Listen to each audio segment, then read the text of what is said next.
So hi, on the Grimes podcast. I'm Shane. I'm Glory. And we're here with... Hey guys, I am Eric from the Barbarians of California. There's some questions to say about the new album, and now I'm just gnashing my teeth, so congrats on that, by the way. How do you feel about the response to it so far? I'm having so much fun. I'm the one guy who hasn't kind of been on the front lines of this for a while, so it's funny to parachute all the way up into 2024 and release music in this new world, and so it feels great to me. Feels fun. Hell yeah. Fuck yeah. The album is so fucking dope. It's crazy. That's still so cool to hear because in my head, when we were making this, no one really knew we were working on it. And so the fact that it's even out in the world is surreal, and to get any feedback, and especially when it's positive, I'm still floored. So thank you. That's awesome. It's such a great combination of people in this band, and just made something that I didn't even expect, but it's so fucking awesome. I really dug this album.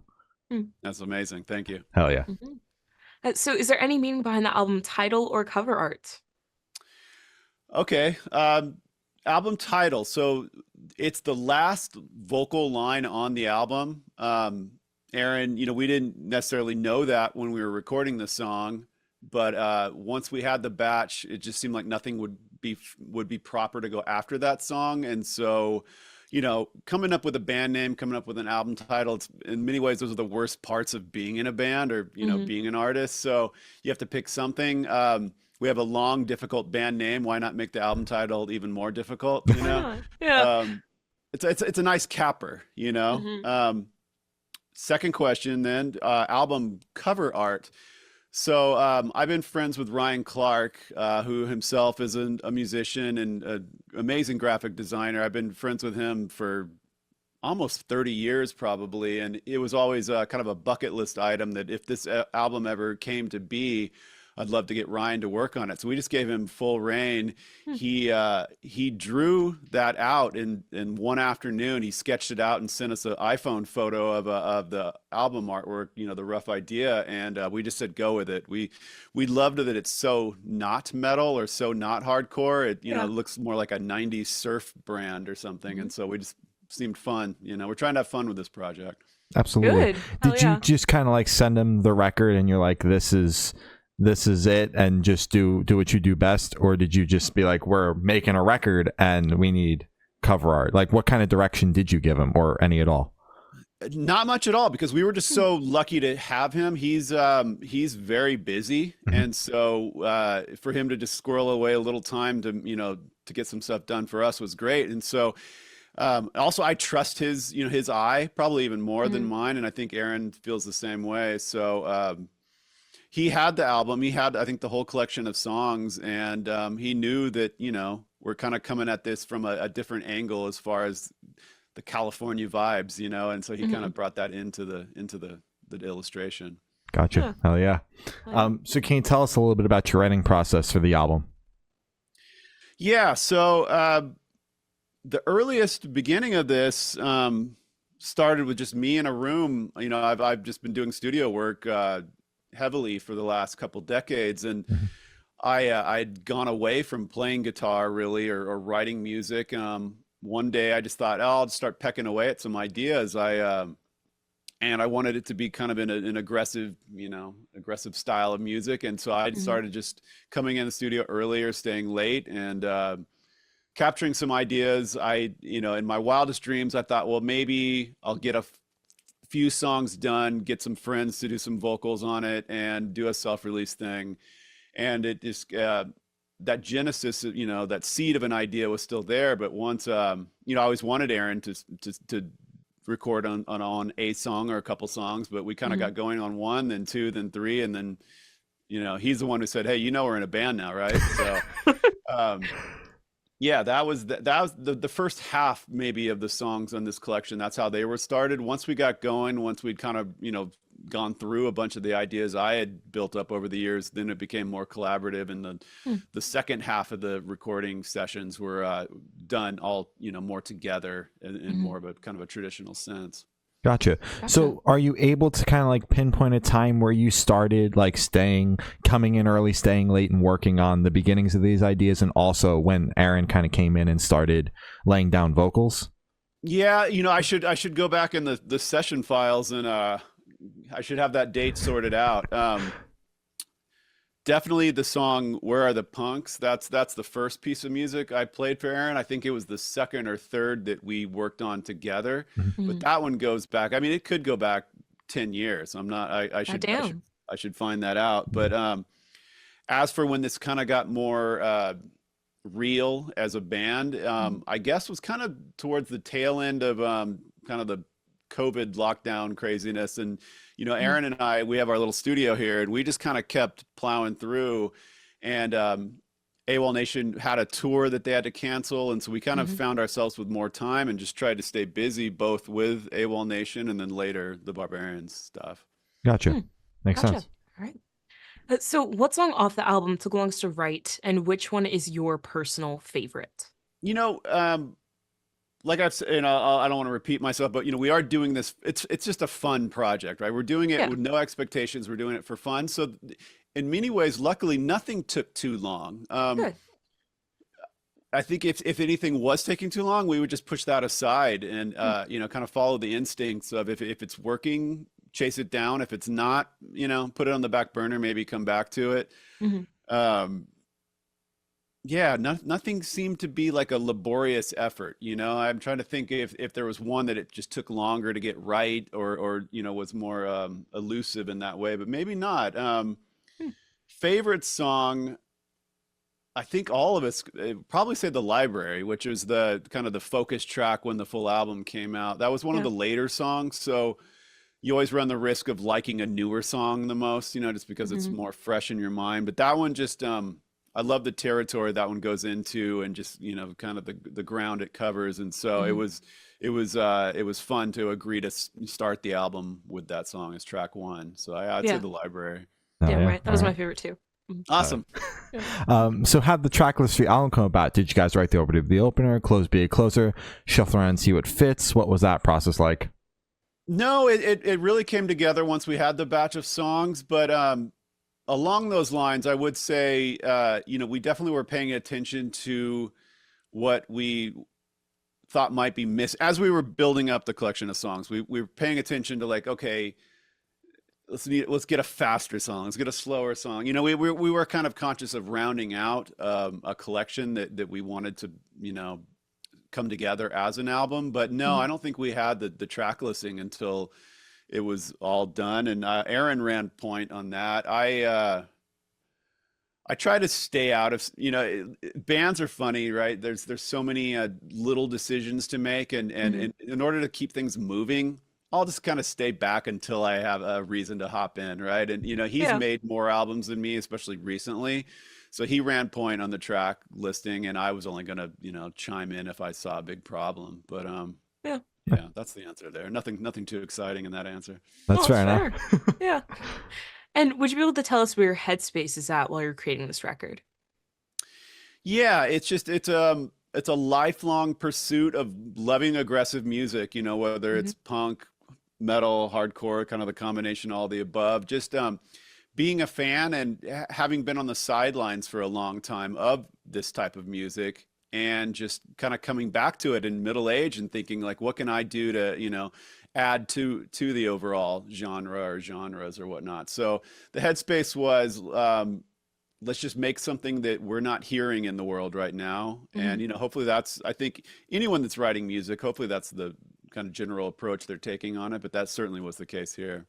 Gotcha. Hell yeah. Gotcha. Now, you have this public outlet to do so, and you guys have a show at the end of this week. Now, I know you've mentioned this is for fun, but I'm curious: is there more shows in the cards? A tour? Is it just kind of like, or is it just going to kind of be like a studio project for you and the rest of the band to have that heavy music outlet? I don't have a concrete answer there. I would certainly, I'll be disappointed if this is the only show. I think Yeah. there certainly will be more. That's the plan. But we're just, we'll wake up Sunday morning and see how we feel. I mean, it's a lot of build up for one show. It's usually in a touring scenario, you play the first night, maybe it's a little rusty. The second night gets even worse. By the third, fourth night, it's getting better. This is like a build up to one shot, and we'll learn so much from this. Just the first time we play any of this stuff in front of an audience. So Yeah, I would assume you guys 100%. have been rehearsing a shitload. we've been rehearsing a lot. We're going to rehearse Mm-hmm. right after this conversation, Mm-hmm. and then we're going to squeeze in at least one more before Saturday. But yeah, I don't know when this show will air, but yeah, this is the boot camp week. Hell Yeah, yeah, for love sure. it. How are you feeling leading up to it? Are you a little anxious, a little nervous? Or are you feeling like cool as a cucumber? I'd be lying if I wasn't saying I was anxious. I'm very lucky to play with a bunch of guys that are, they've been doing this nonstop. I'm not this Mm-hmm. band, but they've been playing nonstop. So I'm probably the weak link in the equation. So no, it's certainly on my mind from the minute I wake up to going to bed, and Yeah. want to knock it out of the park. Oh, You're yeah. gonna fucking crush it, man. I think you got this guys got shit. this in the bag. Oh yeah. Yeah, you got this shit. Too kind, too kind. Oh yeah. So how do you recommend your fans to listen to this album for the first time? Should you do it in the car with friends and dark with headphones on? Is workout album, party album? What do you personally recommend? I think headphones is awesome, right? I like the I like just the kind of the personal zone you can get into, the personal experience of it. I certainly, when I was finishing the mixing and then working on the track listing, trying different orders, I was living in my headphones, and so cars can be cool if you like your car system. Drive around by yourself, listen to it in the car. But headphones are definitely hard to beat in many ways. Hell yeah. For sure. Now, Yeah. Being a producer and now it being your project and being so close to it, did you struggle with that at all? Like not knowing when to stop? Okay. The first I was coming in confident saying, no, I didn't struggle. Knowing when to stop is definitely, I think, regardless of what type of music you're making, and the added dimension of being on the technical engineering side, knowing when to stop is kind of crazy, right? And Mhm. so you could easily fall into the trap of rearranging, remixing, just working on something forever, right? And Yeah. so I don't know, some I shouldn't even bring it up because I can't remember who it was. Some classic rock artist I remember saying the record's done when you run out of money or run out of time, or they take it away from you, right? Mhm. It might have been Yeah. Bob Dylan or something, but it's true in many ways. You have to set deadlines for yourself. For sure. And one thing great about Aaron is he brings in kind of a confidence of writing and production and just finishing confidence that's great. Like I might be guilty if this had stayed more of just my own little silly, pet project. I may have never finished anything, but he was a good influence as far as just like kind of putting the stamp of approval on it and saying, okay, that's great, done, next one. Yeah, he's Yeah, like, check. put the bow on it. Let's go. Let's get this out. Yeah, Yeah. and nothing's ever, music in itself, nothing's perfect, right? It's all subjective, and you'll listen to it 5 years later. Sometimes you cringe at something you did 5, 10 years ago. Sometimes you think, how come I can't do anything now that's as good as that? Like Mhm. something about that's better than whatever I'm doing now, and I need to go back and reinvestigate that. Yeah, Yeah. absolutely. Damn. So this one should be super, super quick off the top of your head. I want you to describe this album for new listeners in 3 words. No more, no less. Angst meets fun meets drive your car off a cliff. That's maybe more than 3 words. A little more, but I see the vision. I do see the vision. Yeah. Drive the car off the cliff. Okay. All right. So in that same train of thought, is there a certain feeling or emotion you want listeners to have while going through the album? Maybe just pump some energy back in your life, right? It's easy to get worn down by whatever you're up against, whether it's job, family commitments, time, constraints. Maybe this is just kind of a blow off steam, let loose a little. It's the soundtrack to that. Yeah, I made the mistake of listening to this right before I went to bed last night, and then struggled to get to bed because it had me so Okay. amped up. There we go. Yeah. There's energy drink through your speakers. Pretty much. Yeah. Damn right. Oh yeah. So, are you able to touch on any particularly challenging or standout moments during the creation of this album, positive or negative? No, it was fun. We made it right alongside the current AWOL Nation record that came out about a month before the Barbarians record did, Mhm. and I think especially for Aaron, him being kind of at the helm, the lead vocalist of both albums, it was a fun release to be able to switch between the two. I would show up at the studio, not even sure which one we were going to work on that day, and we'd kind of just follow his lead on if he was feeling, more excited about one or the other. And having that, it was like a nice break for both albums. You know what I mean? Yeah. I think both albums kind of took on their own personality in a more complete way, because if, like I said before, we try to stick to, our instincts, and if something's not working, just move on, and having a whole other entity, another universe, living alongside was also just really good for that. So I guess maybe the earliest genesis of us working together, like I said, it was kind of it's funny to think back about when just things were closed down and shows weren't happening, and like you don't know which stores were allowed to be open and which weren't. So there was a time when maybe there was a little paranoia that was just coming from a collective experience that I think we all lived through in 2020 or 2020, 2021, whatnot. So maybe the some of that uncertainty was at the beginning of it, but then as we got out of that, as things kind of got a little bit back to normal, probably the more energetic, fun side of things came out more. Yeah. Yeah, that's such a unique way to deal with like the block on either side. It's just like having a whole nother project, because it's not every day where an artist is in the studio basically working on two things in tandem and able to flip flop, like depending on how they're feeling that day. Yeah, I think it was really good for him, and then good for me as well. And I think both projects benefited from that process. So whether or not we ever try to replicate that again, who knows? But yeah, time will tell. Yeah, absolutely. So for this question, I want you to picture you're on tour, you're at a gas station for a rest stop. What is your snack of choice? Oh man, I always think, do I give the honest answer, or do I try to come up with a healthier, cooler answer?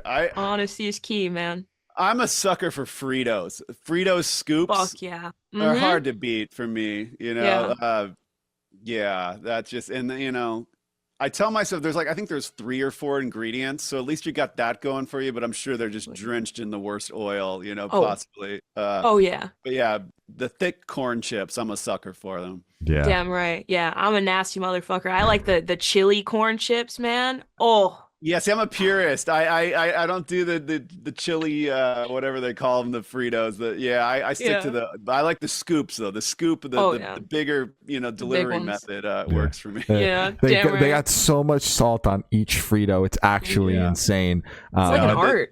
The science that goes into just making those as addictive as possible. They nailed it. Yeah, I gotta watch it, because the bang for the buck is not as great as the potato chips, because they're making the bags smaller and smaller, and the price keeps going up, with everything else.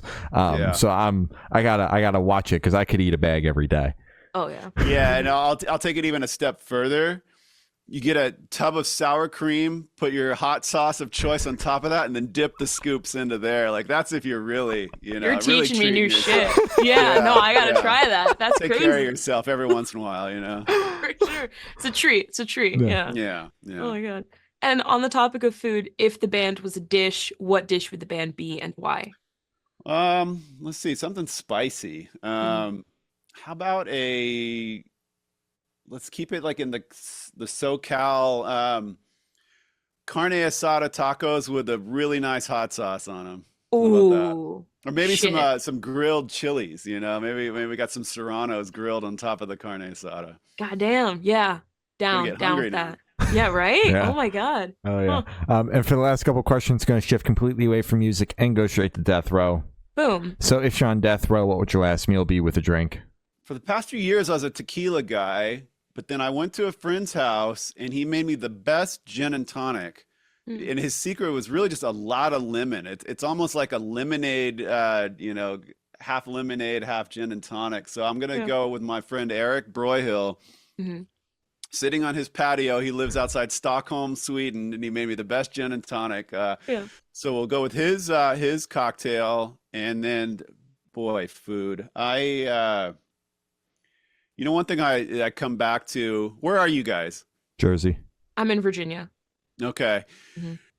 I don't know if this dish, I'm sure is made it out. I think it's kind of a Cali creation. Crispy rice with spicy tuna, like at a sushi restaurant. Oh yeah. The little little landing pads of crispy Mhm. rice with a spicy tuna.